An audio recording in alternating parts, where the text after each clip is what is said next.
হ্যাঁ, কাকলি আপনি যেমনটি বলছিলেন যে দুর্গত এলাকার শিক্ষা প্রতিষ্ঠান খুলেছে কিনা। না, আমরা আজকেও জেলা প্রাথমিক শিক্ষা অফিসারের সাথে কথা বলেছি।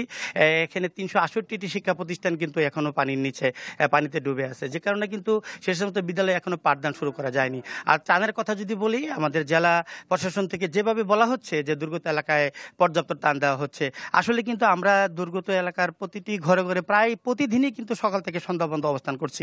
আমরা দুর্গত এলাকায় যে সমস্ত এলাকায় পানিতে মানুষজন ডুবে আছে, কষ্ট করতেছে, সেই এলাকায় কিন্তু আমরা ওই ত্রাণ সামগ্রী সেভাবে আমরা এখন পর্যন্ত আমাদের চোখে পড়েনি। তবে যে সমস্ত এলাকায় বন্যা মানুষ আশ্রয় নিয়েছে এবং সরকারি বেসরকারিভাবে যেখানে ত্রাণ যেখানে আশ্রিত আছে।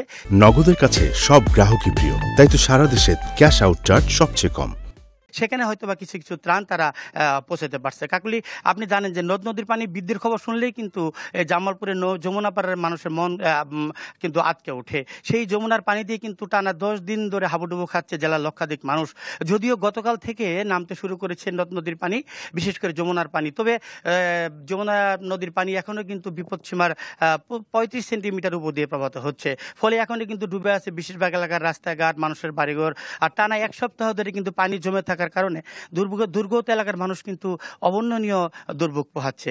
কাকলে আপনি জানেন যে গত 3 জুলাই থেকে কিন্তু জামালপুরের যমুনা নদীর বাহাদুরাবাদ পয়েন্টে কিন্তু বিপদসীমা অতিক্রম করে এবং টানা কয়েকদিনের উজানের ঢল এবং পানি বৃদ্ধির কারণে কিন্তু এই জেলার 42টি ইউনিয়ন প্লাবিত হয় এবং তাতে কিন্তু লক্ষাধিক মানুষ কিন্তু পানিবন্দী হয়ে পড়ে। কৃষি বিভাগ যেমনটি জানিয়েছে যে তাদের প্রায় 12,000 হেক্টর ফসলি জমি।